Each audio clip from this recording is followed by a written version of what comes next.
light on.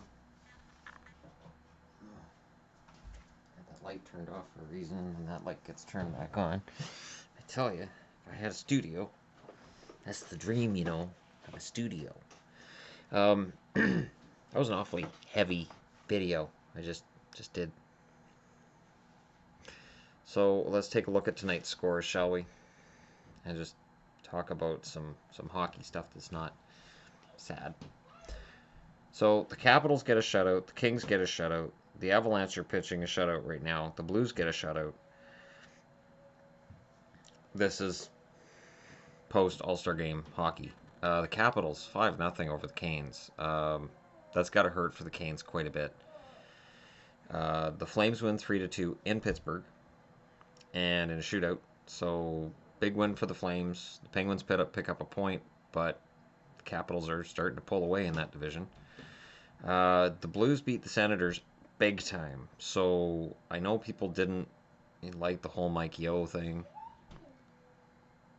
Jake Allen's playing better. Pitches a shutout against the Senators, who clearly had an Andrew Hammond in the net that is no longer the Hamburglar. The Lightning destroy the Kings 5-0. The Wild beat the Jets. I watched parts of that game. The Wild were full value for that win. The Jets, the effort is there, the hitting is there, everything is there. They're just not quite good enough, and I think that core has to get shaken up. The Avalanche right now are beating the Canadiens 4-0 with 11 minutes left. So I'm going to go out on a limb and say the Avalanche win that game. Montreal can't afford to keep doing this. I know. The Senators lost at home 6-0 against the Blues. So no harm, no foul, right? You can't keep losing games that are against teams you should be able to beat when you're winding into a playoff run here. The Rangers beat the Ducks 4-1. Thank you, Rangers. Lundqvist makes 43 saves because, as everybody found out yesterday, I hate a Henrik Lundqvist. Apparently, I'm not sure. I'll get into the Lundqvist thing in a later video. I want to better explain what I mean by clutch goaltending and clutch, and it's not just a 7th game record, but regardless, he gets the win tonight, and the Rangers look good. The Sabres pull off a win tonight against the Sharks, which was in overtime. The Sabres, I don't think they are able to overcome all the teams ahead of them, but wins like this are huge for next season. The Sharks are building, or the Sabres are building for next season, and I think next year we can talk about the Sabres being a playoff team. Their division is not fantastic. They can definitely make a move there. This is just getting ready for next year. Columbus wins in Detroit. They had to do it in overtime, but they did it. Columbus really had to overturn their recent run of bad luck. There have been some rumblings. Did Columbus peak too soon? Is Columbus on their way down? No, Columbus wasn't as good as their 16-game winning streak. They're a very good team, don't get me wrong. I still think they're a contender. But reality is they're not a 120-point season juggernaut.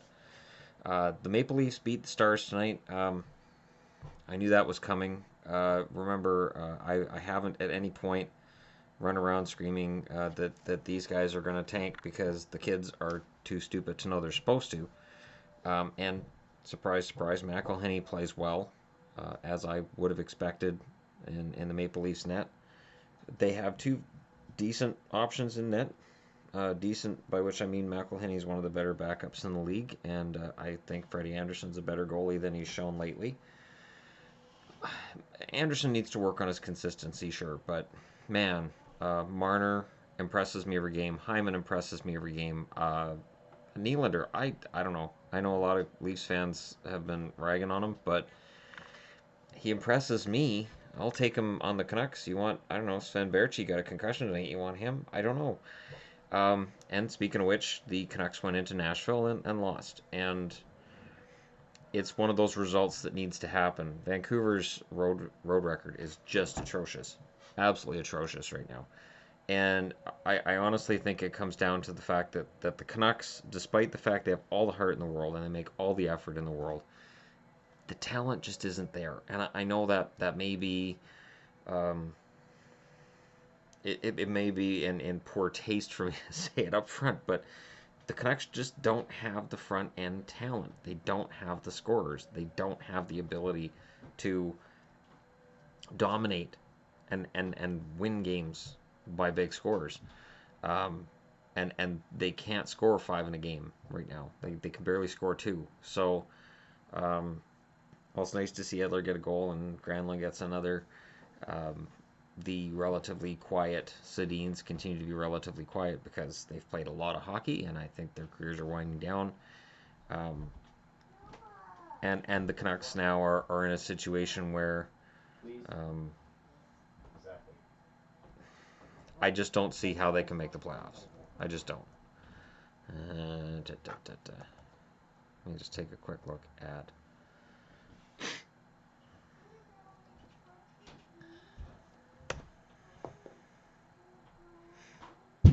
standings. There we go. What the hell's going on up there? Don't be dropping books. They won't drop you, so don't drop them. That's the Eastern Conference. Western Conference, yeah, it's done for the Canucks. 52 points now in 53 games. So any games in hand they've had, they've lost. They've lost four in a row. The Flames with that win are 7 points clear of Vancouver. The Kings are 6 points clear of Vancouver. The Oilers are 14 points clear of Vancouver. It's time to pull the plug. With this win tonight, though, the Avalanche pull within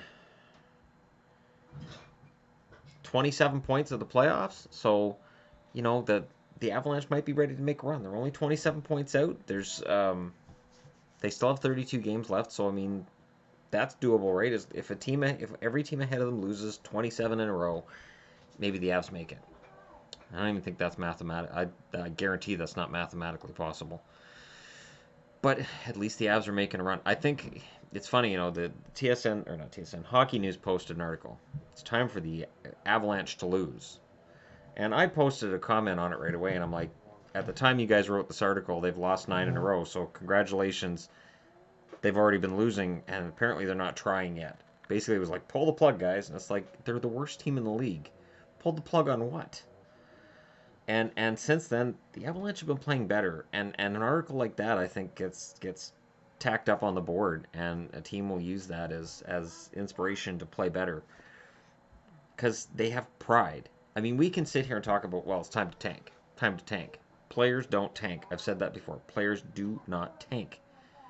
GMs may tank. Owners may say, go ahead, get that number 1 draft pick, do whatever you got to do. Buffalo with McDavid was a good example of that, and they lost. They ended up getting Eichel, which was a nice consolation prize, but not McDavid. I mean, remember, Buffalo, every time a goalie played well, they traded him. Eventually, they traded for Anders Lindback, who had the worst stats in the NHL at the time, and that's why they traded for him. They got rid of Enroth to bring in Lindback. And it backfired. Lindback played really well for them and won some games that they shouldn't have won. Because players have pride. Anders Lindback would have known going into Buffalo he was there to lose games. And he would have been like, geez, I'd like to keep my job. I want to have a job next year in the NHL. This is embarrassing. It made him play better. So, I don't know. I guess we'll see what happens with the Avs from here. But they're playing spoiler, and that's really all you can hope for. Speaking of spoilers, the Stars suck.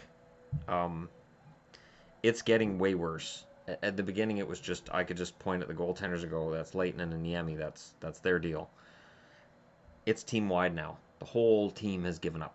It is it's painful to watch their games. I can't watch their games anymore. Tonight against Toronto was an example of Toronto being ready and being focused on winning, and Dallas being focused on getting back on the bus and heading back to the airplane or back to the airport to get on the airplane because they just didn't seem to want to be there. So I don't know. With all the coaches being fired, I don't know how secure Lindy Ruff is, but he shouldn't be because Dallas is going to look for a fall guy, and I think it could be Lindy Ruff. In reality, Jim Nill, his head should be on the chopping block for the absolute fiasco that the goaltending's become that anybody with half a brain could have told him was going to happen. But it didn't happen.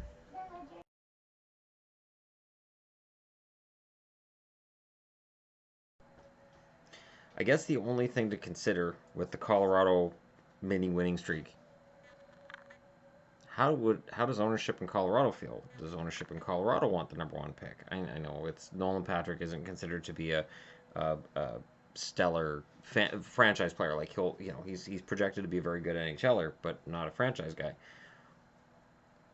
What does the ownership think of this? What does Joe Sakic think right now? So there's a lot of things to consider with Colorado, and that's why I don't think the Matt Duchene trade makes a lot of sense. I know I've heard people say, well, they want this, this, and this, and none of those things are going to help them right now. And I don't think that a guy like Matt Duchene will be available in the draft. I don't think Nolan Patrick will be a Matt Duchene. Matt Duchene, as was shown in the World Cup, can do special things with the right line mates and on the right team.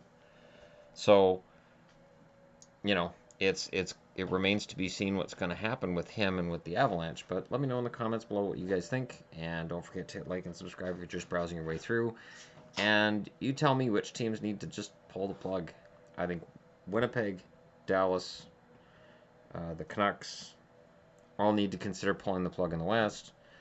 And in the East, Detroit.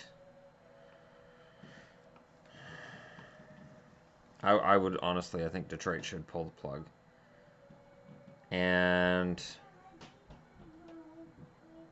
New Jersey, Carolina. Yeah, I would stop at that. I don't even think the Rangers should, or the Islanders should. But let me know what you guys think in the comments, and I'll talk to you all again tomorrow.